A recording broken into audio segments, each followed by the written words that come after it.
Hello, DjangoCon. Who's excited for migrations? All right. So I'm Zags. As you can see, that's short for Benjamin. And I am the Chief Technology Officer at Zagoran. What is Zagoran? We're a software consultancy. I'm one of the founders. It's named after its founders, hence the name similarity. And we do full stack, web, mobile, backend, server management, the whole gambit. Django is our primary backend technology, because it's awesome. And one of the great things about software consulting is that I get to see problems across a whole range of industries. And one of the things I see is the same problems over and over again.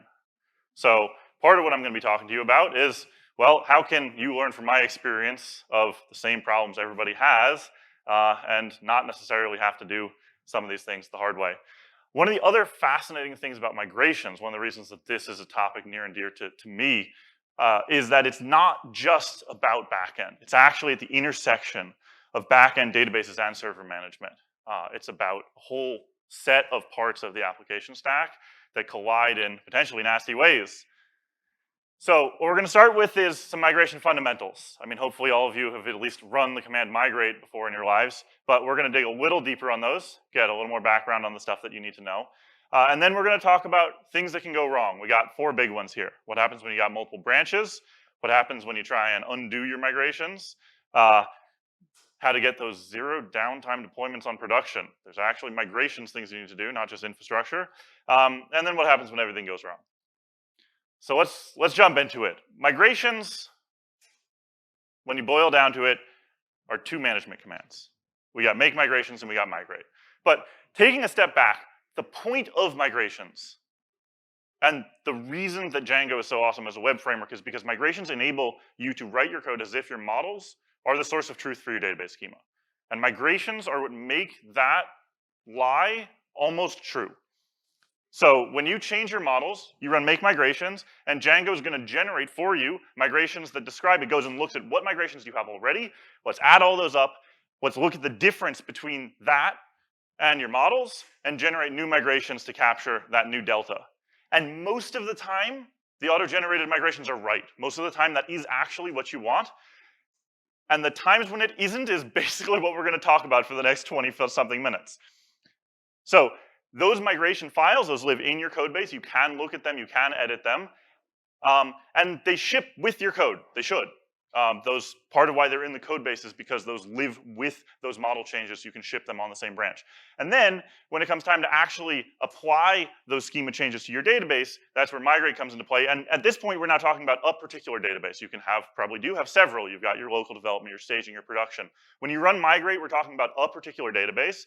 And just to look under the hood, Django's got a table in which is tracking your migrations, which ones have been applied on that database. There has to be a table in the database because otherwise, where else would it be? You can actually look at this. It's called the migration recorder. You can go query it. You can see, what's in it. Fundamentally, there's 2 fields in there you care about: migration name and applied timestamp. That's what it keeps track of. And when you run migrate, migrate's going to go look at the migration recorder, see what migrations have already been applied on this database.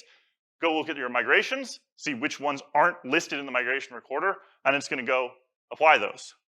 Looks like this.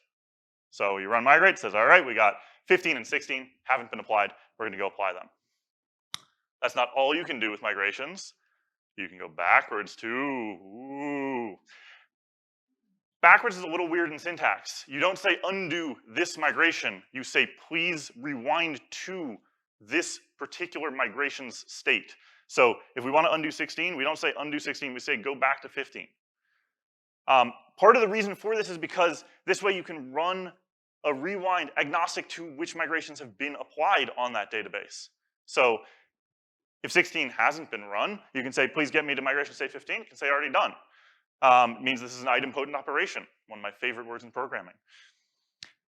One other thing that I want to call out, one of the best tools in migrations for some of these nasty situations is run Python. You can add your own Python code that's going to be run as part of your migrations. And run Python is actually the tool for all of the low-level pitfalls. Let's say you want to add a constraint to a database field. Right? You've got a field, it was previously nullable, shouldn't be anymore, but you still have null data in there. Run Python is your answer. Run Python is for doing those accompanying data modifications that go along with your schema modifications. Run Python has 2 arguments. This is going to become relevant very soon.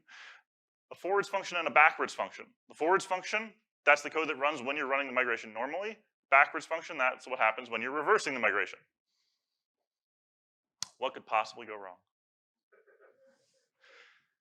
So first of all, let's say you have multiple branches, and each of your multiple branches is making database changes. So you're over here happily working on feature 1, you've made your database changes, and your buddy says, hey, I need you to go help me on feature 2, do some testing, do some code review, whatever. And so you go and check out feature 2, which has also made some database changes. And you go run the app and it crashes because, well, you've got some different models in the feature 2. Forgot to run migrations, oops, all right. So you run migrate and it still crashes because, well, what's happened was you've run your migrations over here on feature 1, okay? Those model changes, they're not on feature 2. These are currently divergent feature branches. You say, oh, right, I need to rewind migrations. Let's rewind to the migration state of main. So you say, migrate back to migration 18. Django says nothing to do. Huh? So Django, in order to rewind a migration, needs to have that code of the migration. The migration recorder is not tracking what were the operations that you did. It's just tracking the name of the migration. And so if you try and rewind to a state, if there's migrations in the migration recorder that aren't present in the code, and you say rewind to a state before those, Django is going to ignore those migrations as part of the rewind. And this is a great feature when you get into squashing migrations, things like that. But for this particular case, it's actually really obnoxious. So the solution, pretty straightforward. You have to reverse your migrations before switching branches, okay? Sounds kind of obvious when you lay it out like this, but you gotta reverse migrations, then switch branches, then migrate. That's not the only solution. I got 2 other options for you. If you have a backup of your database from that common branch, if you've got a backup from main, you can just restore that backup and run migrations from there. For local development, this is great, especially if you're using like SQLite. That's just a file you can copy around. That's really easy. And also just to tease 2 sections forwards, if you've got backwards compatible migrations, you don't have to worry. You don't even have to rewind them. It's great. This is why you care about backwards compatible migrations, among other reasons. One other thing I want to call out here is this is not just about local development.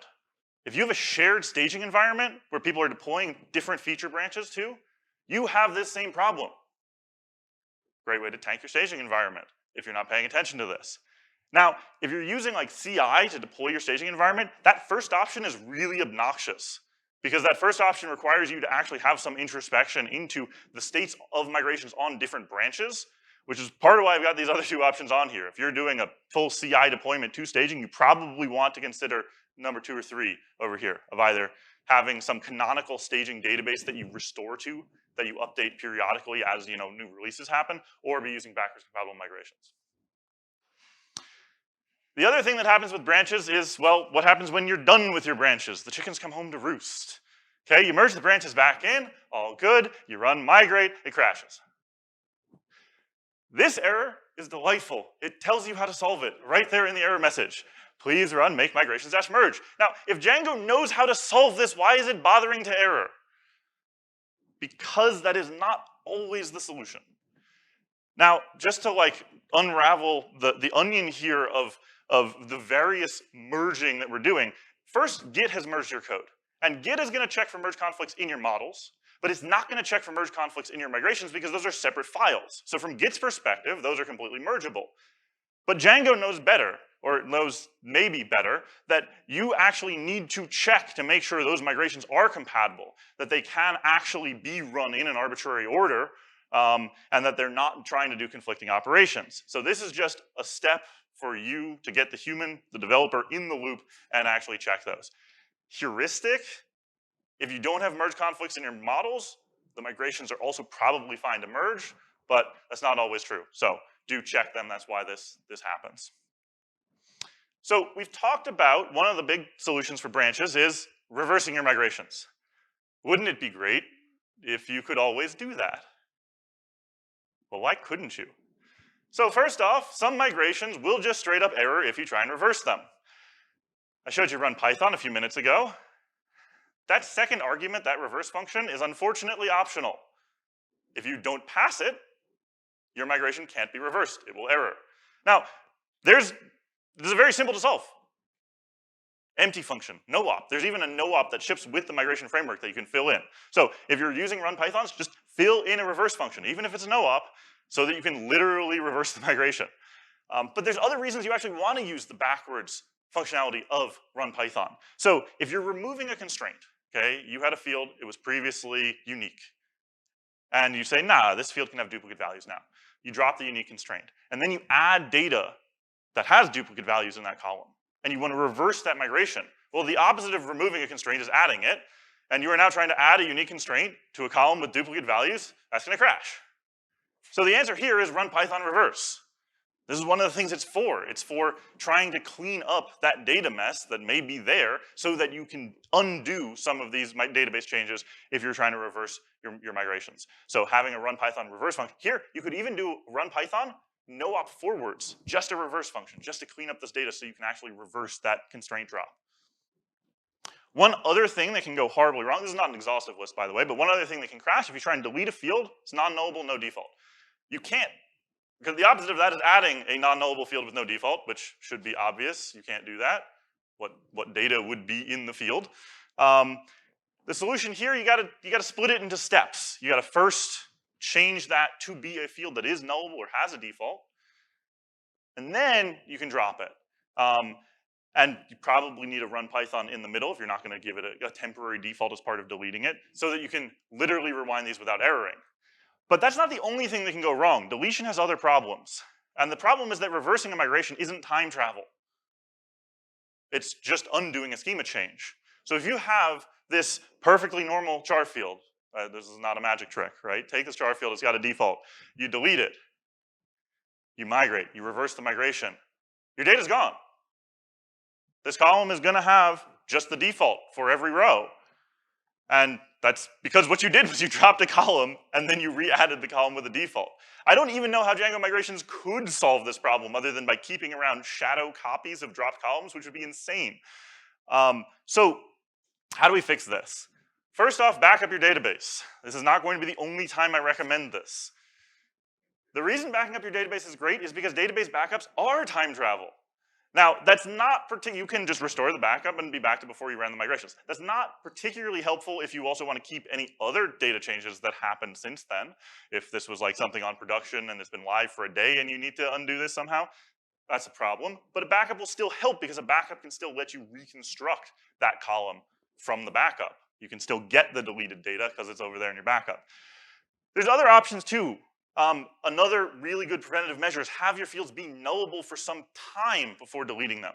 You can have that field be nullable, don't talk about it in your code, just leave it in the database for a full release, and the next release you can drop it after you're sure you don't need to roll back that release.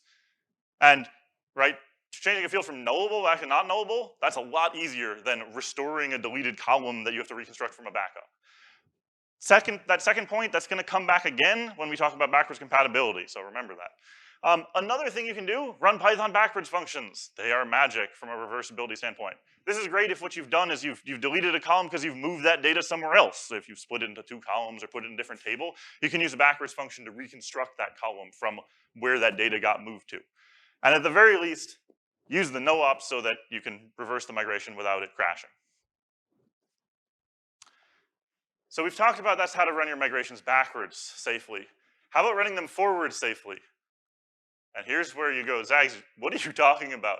Backwards is the weird edge case. Forwards is what migrations are designed for, right? What could go wrong, right? Aren't they safe forwards? Race conditions. When you deploy your code to a server, you have to do two things. You have to update your database schema, and you have to update the code in your server. And no matter which order you do this in, a request can come in between. Now, for the rest of this section, we're gonna talk about updating the database first, server second. This is the way you want to do it.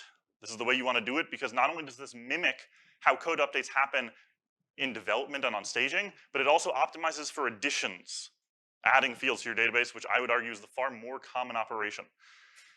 So fundamentally, the situation we're talking about here is this middle state. Django is designed for the sides. It's designed for when you've got model state 1, database state 1, model state 2, database state 2, right? Django migrations are all about updating your schema to match your models. But in the middle of a deploy, we're in this weird intermediate where we've updated the schema, but we haven't updated the model. Migrations aren't guaranteed to work here, but some of them do. And the ones that do are called backwards compatible because, well, that is a change to the database that still works with your old code. There's a lot of things that are backwards compatible. Okay, right off the bat, things that don't change the schema. The whole problem with migrations not being backwards compatible is a schema code mismatch. If you're not changing the schema, that's, that's trivially backwards compatible. And there's actually a lot that falls under this category. Run Python. You're changing your data, not your schema. That's backwards compatible. Changing some of the vanity attributes of models. Things like blank or choices don't actually generate any schema changes. Or squashing migrations. That's just administration of your migrations themselves. You're not actually changing the schema. So these guys, you can deploy, no downtime, no problem. But there's more on this list. If you deploy your database changes first, code changes second, you can add nullable fields all day. Because if you add a nullable field, old version of your code is running that doesn't know about that field, it's just gonna make objects and whatever your database is will fill those in as null. It's gonna be querying objects and not talk about this field, and that's fine. You can add a model and an old version of your code that's not talking about that table, doesn't care. You can remove constraints, you can add constraints as long as all of your code and data are already satisfying it, and you can remove a model if you're not talking about it. There's a great list, but it's also not everything you'd wanna do. So what about that other stuff? Well, the question is, how can we get other stuff to look like that list? So if you want to do a rename, you can do that without doing any schema changes, as long as you're willing to tolerate legacy names in your database. So if you use the DB column or the DB table attributes, you can do renames, rename it everywhere in your app, not actually change your database schema. Pretty cool. You can even move a model between apps without doing any database schema changes. You got to pull in the separate database and state. But that can be done completely backwards compatible. You can switch branches in development or on staging all day, no problems, zero downtime to production. More complicated stuff, we can get there by decomposing it into two deploys. So if you want to add a constraint, well, to add a constraint, what we have to do is first start acting like we have that constraint already. Get all of our code to start satisfying that constraint. Okay, if you want to make a field not nullable, stop setting null. And then once that code is everywhere, once that's on production, merged into main, everybody is developing off of that, then in the next release, we can do a run Python to fill in any null values that are already there. And then at that point, adding a constraint, all our code and all of our data already satisfies it, that's backwards compatible. Removing a model, same story. Remove all code references to it in one release, delete the model in the next. And what this looks like here, right? So you do the actual feature, all the code that you care about, right? That goes and ships, that's in version 1.8. And then you can do, a little bit of cleanup, merge some database migrations and actually adding the constraint into 1.9. And so each step, going from 1.7 to 1.8, that's a backwards compatible release. 1.8 to 1.9, that's also backwards compatible, even though the whole story is not. You couldn't go straight from 1.7 to 1.9 with zero downtime, but each step does work. Removing a field, this one can also be decomposed into two releases with help. There's the Django deprecate fields library, gives you the deprecate field option function. You can put that around a field. And what that does is in that first release, it makes that field nullable. Convenient for reversibility too, no? And then in the next and then you stop talking about that field. And then in your next release, you can delete that field. And this both gives you the backwards compatible deletion of a field and also much safer from a reversibility standpoint. While I believe in theory every change can be made backwards compatible, there is definitely a trade-off in terms of development effort. So there are some things that, depends on your use case, but in many use cases are not worth the effort. And this is what scheduled downtime is for, maintenance mode. So for some of these complicated changes, if you're gonna be splitting or merging fields or models, you're gonna be changing the type of a field, right? Things like that. Here it's useful to have scheduled downtime. And what scheduled downtime is what you want is a maintenance mode where your site rejects all requests. I mean, it doesn't reject them. It says site's down for maintenance. Those don't hit the database, okay? If this is a web site, if you've got background tasks, you want to make sure that that task queue is not, you don't have workers picking up from the task queue, right? So the point is, whatever you're doing, have a period where nothing's hitting that database so that you can deploy changes to the database and code together without those pesky requests coming in between that gives you such a headache. But backwards compatibility is not just about zero downtime deploys. It's also about switching branches safely in development and staging. So if you are going to be doing this for a particular change, but you're using backwards compatible migrations everywhere else, make sure to give that branch extra care shepherding through development and testing. All right, so far we've been dealing with kind of small things that can go wrong. What about the doozy? You're in the middle of deploying to production and your migrations fail. There's some good news, right? Well, migrations are atomic by default. Please keep them that way. What that means is that if a migration fails, it will get rolled back. But if you have a group of migrations, the whole group is not atomic. So if you're running 5 migrations, the first 2 work, the third one fails, you're not 2 migrations in.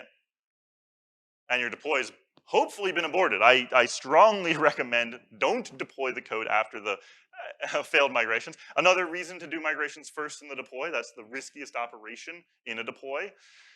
So aborting the deploy on failed migrations, it's just kind of a good circuit breaker. If your migrations are not backwards compatible, you are in a world of hurt right now. So another reason to use backwards compatible migrations. If you think you can deploy non-backwards compatible migrations, you don't need a maintenance mode because your deploy is super fast, under a minute. You're not going to get that many requests. And your migrations fail partway through, well, that's not that fast to deploy anymore. You've now got potentially an hour or 2 while you sort out this mess. And that's a lot of time for requests to come in that are going to fail. So have a maintenance mode ready. Definitely put it up if you haven't at this point and your migrations aren't backwards compatible. But the other problem is my preferred way when I get into trouble to fix a database, manage.py shell. Gives me access to my database and all of my other code, all of those constants and helper functions that make it easy to manage my data, part of why Django is great. If your migrations aren't backwards compatible, that's not going to work because you are potentially in a state where not only is your database schema not compatible with the old version of your code that's on your servers, it's also not compatible with the new version of your code that you're trying to deploy. You might not have a version of your code where you can just manage.py shell and talk about the model in question. So how do we fix this? First, don't be here. Test your migrations on a copy of production data before you run them. It's not enough to test your migrations on staging because the success of a migration is data dependent. If you're adding a constraint, that will work on a database where all data meets that constraint and fail on a database where it doesn't.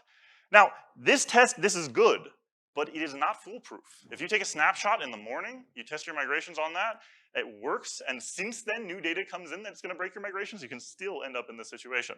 So, not foolproof. The only way to make that foolproof is if you turn on downtime, test your migrations, and then run them. So if you're in this situation, how do you fix it? Manage.py shell, that's still gonna be my recommended go-to. If your migrations are backwards compatible, it will work. Even if they aren't, it still might, but not necessarily. So if you don't have backwards compatible migrations, next up, you can reverse the migrations. Hey, isn't that great? Well, it's assuming your migrations are reversible. Now, quirk here, right? The reason that's a fairly complex sentence on the slide is that, well, you need to have the code of the migrations to reverse them. And if you aborted your deploy, that migration code isn't actually on the servers, it's still on the old version. So you gotta get the migration code onto the server somehow to then reverse the migrations, assuming your migrations are reversible. And then you could go jump into manage.py shell or something else. Third option, database backups. They are time travel. If you were doing this under downtime, this is great. Great way to do backups with a big database change. Set downtime, take a backup, then do the deploy. Then you can restore to the backup. There's been no changes happening since. Last option here, really, if nothing else works, manage.py db shell. Get right into that Postgres terminal and debug it without any of the assistance of any of your Python code constants or any of that stuff. I have that last, not because Postgres isn't great, but because there's a lot of other assistance that you really want. All right, so top 5 recommendations. Backwards compatible migrations are great. If you're not going to use them, make sure to reverse before switching branches and use a maintenance mode when deploying. Run Python backwards functions. That is how you can get reversible migrations real easy. Make fields nullable, delete them later. Great for both reversibility and backwards compatibility. Test your migrations on a copy of production data before deploying so you don't end up in that disaster scenario. And just take the database backups all the time. You should have regularly scheduled backups. Only back up the data you want to keep. And definitely back up before making major changes. That's all I've got for you. This is my email. If you've got questions for me or need contract software work, I'm also going to be out in the hallway. If you want a copy of my slides, I posted them to the Salon F Slack channel right at the beginning of this talk. So thank you very much.